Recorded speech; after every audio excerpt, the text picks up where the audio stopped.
I also wanted to talk to you about German wine industry. You being a German, you have the inside look. How do you see the state of the German wine industry right now, both on the producer side and the consumers as well? That's a wide question. So the German wines are developing since 40 years. There's just one way in quality-wise, and that is up. Okay.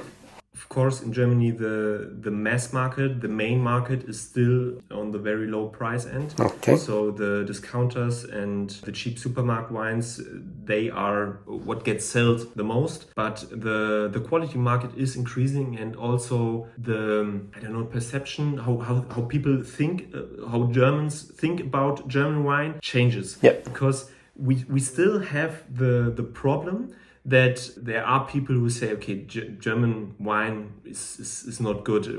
If you know about wine, you only drink French wine or Italian wine or Spanish wine or something. But that changes. That changes a lot for good reason, I would say. I think as a consumer, I really like German wines. I love Riesling in general, but I also think that we still have pretty good price value here. Yeah. For very, very good qualities where you would pay in some regions in France. It's always hard to compare, but where you probably would pay a lot more for the same quality. Yeah, exactly. I do see that. You mentioned Riesling. What do you think this, Germany is really associated with Riesling? How does this stereotype, is it helping the German wine industry, or is it like a bad factor for it that it's so associated with Riesling? Probably both. Next year, our wine law changes. Oh, really? From the Oechsle degree, from the ripeness of the grape to the classification of the locations of the vineyards. Yeah. So we then have like the French system everywhere. So you have in German it's Gutswein, then you have an Ortswein, so village wine, Lagenwein, specific plot, and then you have the Korkrüs, the große Gewächse, which I think is important for the quality because it's just much more representative for the quality than the ripeness of the grape, which we had. Exactly. And then I think there also the way people look at German wine will change a little bit. So maybe you concentrate more on what does an Rheingau Riesling taste like in terms or in comparison to a Mosel Riesling.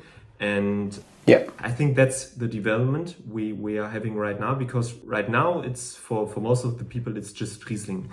And that's not so good, I would say. I don't really have a clear answer on that question. If I think in 20 years from now on, I think a lot of producers might think, okay, maybe we would like to have something else other than Riesling we are famous for. But I'm gonna say, of course, Silvaner is quite niche, but it's also pretty good from Germany. And also the Spätburgunder, the Pinot Noir, is developing very, very nice. So I would say this will come up on the international map in the next years more and more. So German Spätburgunder. Yeah, I can already see it more and more promoted and available all around the world. Well, this is really interesting what you said about the changing on the German wine law. I didn't know that. And I think that it makes sense pretty much, even for the international consumer base. I think this would help people understand it better, because right now the German classification for international audiences and wine lovers, it's pretty hard to understand, not just language wise trying to understand and memorize the names, but the whole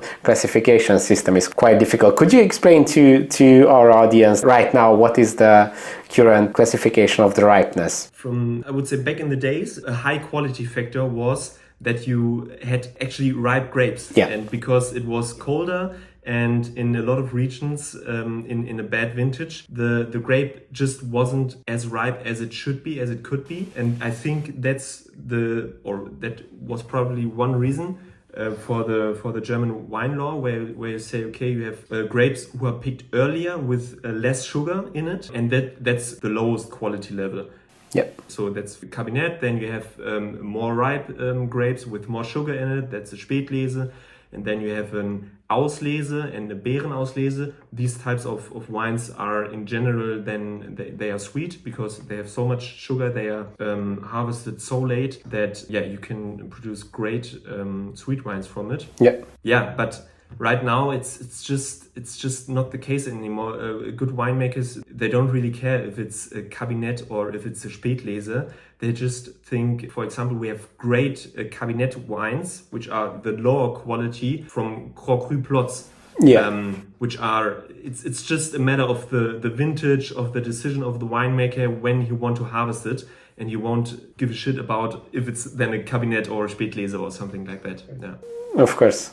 Yeah, that's really interesting and makes sense that they are going to change it because it's not the quality standard anymore. What did change? I mean, probably technology-wise, we can produce not really dependent on the vintage. We can always reach the maturity of the grapes, probably green harvesting and all the technologies in viticulture and winemaking can like eliminate this risk of not having ripe grapes. Yeah, right.